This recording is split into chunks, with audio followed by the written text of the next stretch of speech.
வணக்கம். புதிய வாசிப்பு புதிய சிந்தனை நிகழ்ச்சிக்கு வரவேற்கிறோம். எல்லோருக்குமான தலைவர் அம்பேத்கர் என்ற புத்தகத்தை விகடன் நிறுவனம் வெளியிடுகிறது. அந்த புத்தகத்தில் விடுதலை சிறுத்தைகள் கட்சியின் தலைவர் திரு திருமாவளவனினுடைய பேட்டி வெளியாகியிருக்கிறது. ஆனந்த விகடனில் அந்த பேட்டி வெளியாகியிருக்கிறது. பத்திரிகையாளர்கள் திரு வே நீலகண்டன், ஷாஜன் கவிதா இருவரும் அதை தொகுத்திருக்கிறாங்க. அது குறித்தான் பேச இருக்கிறோம். வாதிப்பதற்காக அரங்கத்திற்கு தலித் முரசு பத்திரிகையின் ஆசிரியர் திரு புனித பாண்டியன் வந்திருக்கிறார். வணக்கம். மனிதகுல மேம்பாட்டிற்காக பாடுபட்ட உலகளாவிய தலைவர்கள் வரிசையில் புரட்சியாளர் அம்பேத்கரையும் உலகம் இன்று வைத்து பார்க்கிறது அப்படின்னு தான் அந்த பேட்டி தொடங்குறது. அதில் குறிப்பிட்ட சாதிக்காக மட்டும் அம்பேத்கர் போராடலை, குறிப்பிட்ட மொழி இன அடையாளத்தை மட்டும் உயர்த்தி பிடிக்கலை அப்படின்ற வார்த்தைகளையும் திருமாவளவன் பயன்படுத்தியிருக்கார். மீண்டும் மீண்டும் இதை சொல்லிக்கிட்டே இருக்க வேண்டியதாக இருக்கா? தொடர் திருமாவளவர்களுடைய பேட்டி தொடக்கமே அங்கே தான் மிக முக்கிய புள்ளியாக அமைஞ்சிருக்கு. ஏன்னா இன்றைக்கு அம்பேத்கர் மறைந்து 68 ஆண்டுகள் கழித்தும் இந்த நாட்டிற்கென்று ஒட்டுமொத்த மக்களுக்கான ஒரு அரசமைப்பு சட்டத்தை வழங்கியவராக, ஒரு அரசமைப்பு சட்டத்தின் தந்தை என்று போற்றப்படக்கூடிய நிலையிலும் அம்பேத்கர் அப்படின்னா அவர் ஒரு சாதிக்குரியவர் என்பதான ஒரு ஒரு ஒரு பிம்பம் இங்கே இருக்குல்ல, அதை அவர் முதல்லையே உடைச்சிருக்கார். அம்பேத்கர் உலக விடுதலைக்காக உலகெங்கும் போராடிய தலைவர்களுக்கு நிகரானவராக, சாதி மதம் இதுக்கு எல்லாவற்றுக்கும் அப்பாற்பட்டவராக அவர் முதல்லையே அம்பேத்கரை மிகச்சரியாக அடையாளப்படுத்தியிருக்கிறார். சமூக ஜனநாயகம்ங்கிறது தான் அம்பேத்கருடைய இலக்காக இருக்குது. அதை அடையணும்னா 3 நீதிகள் ரொம்ப முக்கியம் அப்படின்னு குறிப்பிடுகிறார். சமூக நீதி, பொருளாதார நீதி, அரசியல் நீதி அப்படின்னு. கொஞ்சம் இதை விளக்க முடியுமா, இந்த 3 நீதிகளையும்? அதாவது நம்ம அம்பேத்கர் நினைவு நாள் என்பதால் நவம்பர் 26, 1949 அம்பேத்கர் அரசமைப்பு சட்டத்தை இந்த நாட்டிற்கு முதல் முறையாக வழங்கி ஒரு மிகப்பெரிய உரை நிகழ்த்தினார். அதுதான் அம்பேத்கர் நாடாளுமன்றத்தில் ஆற்றிய இறுதி உரை. அந்த உரையில் அவர் என்ன மிக முக்கியமாக சொல்கிறார் அப்படின்னா, நாம் இன்னைக்கு ஒரு அரசியலில் சமத்துவம், ஒரு முரண்பாடான வாழ்க்கைக்குள் நுழைகிறோம் அப்படின்னு சொல்கிறார். அரசியலில் சமத்துவமும் சமூக தளத்தில் சமத்துவமின்மையும் நிலவக்கூடிய ஒரு முரண்பாடான சூழலில் நாம் நுழைகிறோம். இன்றிலிருந்து நமக்கான ஒரு அரசமைப்பு சட்டத்தை உருவாக்கிவிட்டோம். இனிமேல் நம்ம ஆங்கிலேயர்களை குறை சொல்ல முடியாது. எது நடந்தாலும் நாம் தான் பொறுப்பேற்க வேண்டும். அப்போ இந்த அரசியலில் சமத்துவமும் சமூக தளத்தில் சமத்துவமின்மையும் எவ்வளோ நாளைக்கு நாம் இந்த இடைவெளியை நாம் குறைக்கிறோமோ, எவ்வளோ விரைவில் இந்த இடைவெளியை நாம் குறைக்கிறோமோ அந்த அளவுக்கு நாட்டுக்கு நல்லது அப்படின்னு சொன்னார். அப்போ தான் இந்த சமூக ஜனநாயகத்தை அடைய முடியும். அப்போ தான் இல்லை, சமூக ஜனநாயகத்தை அடைவது என்பது என்னன்னு அம்பேத்கர் விளக்குறார். இப்போ நம்ம ஜனநாயகம் என்பதை ஒரு அரசமைப்பின் வடிவமாக அல்லது ஒரு அரசாங்கத்தின் வடிவமாக தான் பொதுவாக பார்க்கப்படுது. அம்பேத்கர் அதை மறுக்கிறார். ஜனநாயகம் என்பது ஒரு அரசாங்கத்தின் வடிவம் அல்ல, அது ஒரு கூட்டு வாழ்க்கை முறை அப்படின்னு சொல்றார். இங்கிலீஷில் ரொம்ப அழகாக சொல்றார், a longing to belong. ரொம்ப அற்புதமா, இது எப்படி தமிழ்ல எனக்கு விளக்குறதுன்னு தெரியல. a longing to belong. அப்போ சகோதரத்துவம் அப்படின்னு சொல்லி ஒரு முகப்புரையில் சமத்துவம், சுதந்திரம், சகோதரத்துவம், அந்த சகோதரத்துவம் தான் இங்கே லாங்கிங் டு பிலாங். இப்போ சாதி என்பது ஆன்டி நேஷனல் அப்படின்னு சொல்றார். காஸ்ட் இஸ் ஆன்டி நேஷனல் அப்படின்னு சொல்றார். அப்போ நாம் இன்னும் ஒரு தேசமாகவே மாறல, இன்னும் ஒரு படி மேலே போய் சொல்லணும்னா நம்ம ஒரு சமூகமாகவே மாறவில்லை, நம்ம ஒரு தனித்தனி சாதிகளாக இருக்கும். அப்போ ஒரு சமூகமாக எப்போ நம்ம மாறுவோம் அப்படின்னா, அந்த சமூகம் என்று சொல்லக்கூடிய அந்த குழுக்கு இடையில ஒரு கலந்துரையாடல் இருக்கணும், ஒரு கலந்துரவாடல் இருக்கணும். அது இங்க இல்ல அப்படின்றது தான் அம்பேத்கர் சுட்டி காட்டுறாரு. அப்ப அரசியல் ஜனநாயகத்தை விட சமூக ஜனநாயகமே எனக்கு முதன்மையாகப்படுகிறது. சோஷியல் டெமோக்ரஸி தான், சோஷியல் டெமோக்ரஸி தான் மிக மிக முக்கியம். ஒரு தலித் எம்பி ஆகிறதுனாலையோ எம்எல்ஏ ஆகிறதுனாலையோ சமூக ஜனநாயகம் வளர்ச்சி அடைந்ததாக நம்ம கருதிவிட முடியாதுன்னு சொல்றார். ஆனால் அரசியல் அதிகாரத்தை பெறுவதிலும் இல்லை அரசியல் அதிகார பகிர்வுங்கிறதுக்கான தொடக்க புள்ளி அதுதானே. ஆனால் அது சமூக ஜனநாயகத்தை அடைவதற்கான ஒட்டுமொத்த இலக்காக விடக்கூடாதுன்னு ஏன் சொல்றாரு திருமாவளவன்? இல்லை, அவர் சரியாக தான் சொல்லியிருக்காரு. இருந்தாலும் நம்ம அதை கொஞ்சம் சரியாக புரிஞ்சு கொள்ளணும்னு நினைக்கிறேன்.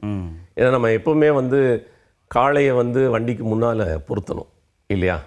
பொதுவாக எல்லாரும் என்ன நினைக்கிறாங்கன்னா, அதிகாரம் கிடைத்த பிறகு நம்ம ஜனநாயகத்தை நிலைநாட்டலாம்னு சொல்கிறாங்க.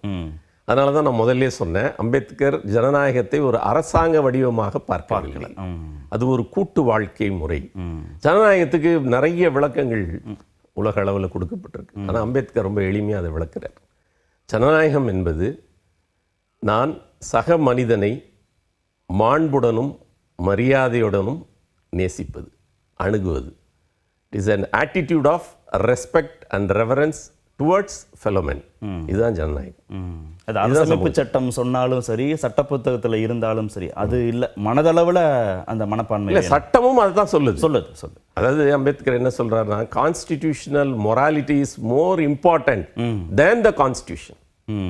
இப்போ நம்ம என்ன நினைக்கிறோம், கான்ஸ்டியூஷனா ஒரு அரசமைப்பு சட்டத்தில் சில விதிகள் இருக்கு, இது பண்ணா இது தண்டனை, இதெல்லாம் இப்படியெல்லாம் நம்ம நடக்கணும், இதுதான் கான்ஸ்டியூஷன். அது வெறும் சட்ட தொகுப்பு அல்ல. அதை தாண்டி அம்பேத்கர் அதுக்கு உயிர் கொடுக்குறாரு, அதுதான் மொராலிட்டி. இப்போ கான்ஸ்டியூஷனுக்கு ஒரு மொராலிட்டி வேணும்ன்றார், அரசமைப்புக்கு ஒரு அறம் வேண்டும்ன்றாரு. அந்த அறம் தான் முக்கியம். அந்த அறம் எது? சக மனிதனை நேசிப்பது. அது ஒரு அரசாங்கத்தின் வடிவமாக நம்ம பார்த்துட்டு நம்ம அதிகாரத்தை வென்றெடுப்பதற்கோ, சமூக நீதியை வென்றெடுப்பதற்கோ, சமூக ஜனநாயகத்தை வென்றெடுப்பதற்கோ எது தடையாக இருக்கு? இந்த நாட்டில் இருக்கக்கூடிய ஜாதிய சமூக அமைப்பு தடையாக இருக்கு. அப்ப அந்த ஜாதிய சமூக அமைப்பை நீங்கள் கேள்வி கேட்காமல், அதை சீர்குலைக்காமல் இங்க நீங்க ஜனநாயகத்தை வென்றெடுக்கும். நான் சக மனிதனை நேசிக்கிறதுக்கு எது தடையாக இருக்கு? அதனாலதான் திருமிகு மாயாவதி முதல்வரான பிறகும் கூட தலித் மக்களுடைய வாழ்நிலையில ஒரு பெரிய மாற்றம் வரலன்னு சொல்றாரு. அதிகாரம் மட்டும் போதாதுங்கிறது. உத்தரப்பிரதேசம் போன்ற ஒரு மிகப்பெரிய மாநிலத்தில் 3 முறை முதல்வராக இருந்திருக்கிறார். இப்போ நம்ம ரொம்ப எளிமையாக கேட்டுற முடியும், அதுக்காக அவங்க 3 முறை முதல்வராக இருந்தாங்கன்றதுக்காக அந்த ஊர்ல, அந்த மாநிலத்தில் ஊரும் சேரியும் ஒன்றாயிருச்சா? எல்லாரும் கலந்துரையாடிட்டாங்களா? இல்லை. எல்லாரும் அகமண திருமணம் வேண்டாம் என்று சாதி மறுப்பு திருமணத்துக்கு போய் இல்லையே, அது நடக்கலையே. ஒரு தலித் முதல்வராக இருக்காங்க, அது எல்லாருக்கும் பெருமை. ஏன் இப்போ இன்னைக்கு 120க்கும் மேற்பட்ட எம்பிக்கள் இருக்கிறாங்க, சட்டசபையில் 40க்கும் மேற்பட்ட எம்எல்ஏக்கள் இருக்கிறாங்க, அது எல்லா மாநிலத்திலும் இருக்கிறாங்க, எல்லா கட்சிகளிலிருந்தும் இருக்காங்க, எல்லா கட்சியிலிருந்தும் இருக்காங்க. அது அல்ல, அதை கடக்கணும். அது அரசியல் ஜனநாயகம். அந்த அரசியல் ஜனநாயகத்தை நம்ம அம்பேத்கர் வாங்கி கொடுத்துட்டாரு. ஆனால் சமூக ஜனநாயகத்தை நம்ம வளர்த்தெடுக்கணும். மெயின் ஸ்ட்ரீம் பாலிடிக்ஸ்குள்ளே போக வேண்டியது இல்லைன்னு சில தலித் பண்பாட்டு அமைப்புகள் பேசுகிறதும், இல்லை மெயின் ஸ்ட்ரீம் பாலிடிக்ஸ்குள்ளே போனாதான், மைய நீரோட்டத்தில் இணைஞ்சாதான் ஒரு இன்க்ளூசிவ் பாலிடிக்ஸுக்கு பேச முடியும்னு சொல்கிற திருமாவளவன், இதில் 2 தரப்பு எங்கே முரண்படுறாங்கன்னு தோணுது? இல்லை, இதில் பெரிய முரண் இருக்கிறதா எனக்கு தெரியல. ரெண்டுமே தேவைன்னு நான் பார்க்குறேன். அதாவது இன்றைக்கு இப்போ தலித் எழுச்சி என்பது ஒரு 90களுக்கு பிறகு, அம்பேத்கர் நூற்றாண்டு கொண்டாட்டத்திற்கு பிறகு இந்த 30-35 ஆண்டுகளில் நிறைய தலித் குறித்த விழிப்புணர்வு வந்திருக்கு. இப்போ 30 ஆண்டுகளாக 90களுக்கு பிறகு எழுந்த ஒரு தலித் எழுச்சி, அதற்கு பிறகு வந்த தலித் இலக்கியம், தலித் அமைப்புகள், இதெல்லாம் வந்த பிறகு தான் மெயின் ஸ்ட்ரீமில் அவங்களுக்கு ஒரு இடம் வேண்டும் என்ற அழுத்தம் அதிகமாகும். அதனால தான் இன்றைக்கி மெயின் ஸ்ட்ரீமில் வந்து அது கட்சியாக இருந்தாலும், அமைப்பாக இருந்தாலும், வேற ஒரு நிறுவனமாக இருந்தாலும், எப்படி பெண்களோட பார்ட்டிசிபேஷன் இருக்கா, அவங்களோட பிரதிநிதித்துவம் இருக்கா, அதே போன்ற தலித்துகளோட பிரதிநிதித்துவம் இருக்கா அப்படின்னு கேள்வி கேட்கக்கூடிய நிலை தலித்துகள் அமைப்பான பிறகுதான் வருது. அப்போ 2மே இணையாக நடக்க வேண்டும்.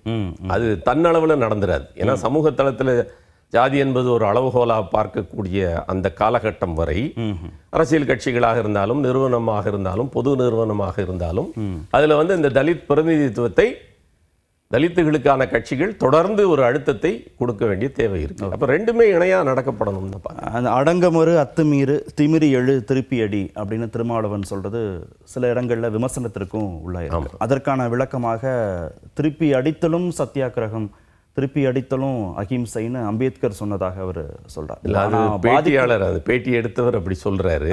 ஆனா அப்படி எங்கேயும் அம்பேத்கர் அப்படி நேரடியாக ஒரு பிசிக்கல் அட்டாக் என்ற அளவில் அம்பேத்கர் எங்கேயும் சொல்லல. இன்னொரு முக்கியமான புள்ளிக்கு நகருது அந்த பேட்டி. அம்பேத்கர், பெரியார், மார்க்ஸ் 3 பேருடைய இலக்கும் ஒரே இலக்கு தான். அம்பேத்கரை பேசுகிறவர்கள் பெரியார் குறித்த சிந்தனையும் மார்க்ஸ் குறித்த சிந்தனையும் உள்வாங்கிக் கொள்ளணும், 3 பேரும் ஒரே புள்ளியில் இணைந்து செயல்படணும்னு சொல்கிறாங்க. இவங்களுக்குள்ள இடைவெளி இருப்பதாக கருதுகிறாரா திருமாவளவன்? இல்லை, இடைவெளி எங்கன்னா இப்போ கட்சிகள் மத்தியில் அணிகள் மத்தியில் அந்த பிரச்சனை இல்லை. ஏன்னா இன்னைக்கு எல்லாருமே அம்பேத்கர், பெரியார், மார்க்ஸ் என்ற அந்த ஒத்த சிந்தனை உடையவர்கள் ஒரு பாசிச சக்திகளுக்கு எதிராக, ஆதிக்கத்திற்கு எதிராக ஒன்று திரள வேண்டும் என்பது ஒரு 30 ஆண்டுகளாக வலியுறுத்தப்படுகிறது. எங்கே சிக்கல் வருது அப்படின்னா, இப்போ மார்க்சிய கட்சிகள் அம்பேத்கரை முன்னிலைப்படுத்துறது இல்லை. இப்போ அவரே திரும்பவே அதில் சொல்லியிருக்காரு, பெரியாரிஸ்டுகள் அதை முன்வைக்கிறது இல்லை. அப்போ பெரியாரிஸ்டுகள் கேட்குறாங்க, அம்பேத்கரிஸ்டுகள் பெரியாரை முன்வைக்கிறது இல்லை அப்படின்னு சொல்லி. இது வந்து நடைமுறையில் அவர்களுடைய சித்தாந்தங்களை ஏற்றுக்கொண்டு இப்படியான தத்துவ தலைவர்களை முன்னிறுத்தி நடத்தும் போது தான் ஒரு ஆற்றல் என்பது சாத்தியமாகுது. இல்லைன்னா அவங்கவுங்க தனித்தனியாக பேசுகிற மாதிரியான ஒரு சூழல் வந்துடும். இவங்க அரசியல் கட்சிகளாக செயல்படுறத வந்து அதுதான் இந்த இடைவெளியை உருவாக்கிறதா இவங்களுக்குள்ள. கருத்தியல் ரீதியாக இவங்க 3 பேரும் ஒன்றா இருக்கிறாங்க. ஆனால் இந்த 3 பேருடைய அம்பேத்கர், பெரியார், மார்க்ஸை முன்வைத்து அரசியல் கட்சிகளும் இருக்கிறதுனால தேர்தல் அரசியல் வரும்போது இவங்களுக்குள்ள முரண்பாடு வந்துடுதா? இல்லை, தேர்தல் அரசியல் வரும்போது எந்த முரண்பாடு இல்லை. ஏன்னா அணிகள் வந்து அப்படியெல்லாம் பார்க்கறது இல்லை. ஒரு சில விவாதங்கள் முன்னெடுக்கப்படும் பொழுது அறிவார்ந்த தளத்தில், இப்போ அம்பேத்கரும் பெரியாரும் சாதி ஒழிப்பு குறித்து பேசியிருக்காங்க, மார்க்ஸ் பேசியிருக்காரா அப்படின்னு ஒரு கேள்வி வருது. மார்க்ஸ் வேற ஒரு வர்க்க பிரச்சனையை பேசியிருக்காரு. அப்ப இதுக்கு முன்னுரிமை கொடுங்க அப்படின்னு அம்பேத்கரிஸ்டுகளும் பெரியாரிஸ்டுகளும் சொல்லக்கூடிய அந்த கருத்தியல் விவாதம் என்பதுதான் அது ஒரு வேறுபாடு அல்ல. கருத்தியல் விவாதம் வேணும்ல. கருத்தியல் விவாதம் இல்லாமல் நீங்க எப்படி ஆனா 3 பேரும் சேர்ந்து பணியாற்ற வேண்டிய தேவை, காலத்தின் தேவை. ஒரு கெமிஸ்ட்ரி இருக்குல்ல, அம்பேத்கர், பெரியார், மார்க்ஸ் காம்பினேஷன் சொல்லும் போது அதுல சில விளைவுகள் இன்னும் கொஞ்சம் உத்வேகத்தோட இருக்கும். அப்படின்றதுனால தான். நன்றி நிகழ்ச்சியில் பங்கேற்றதற்கு.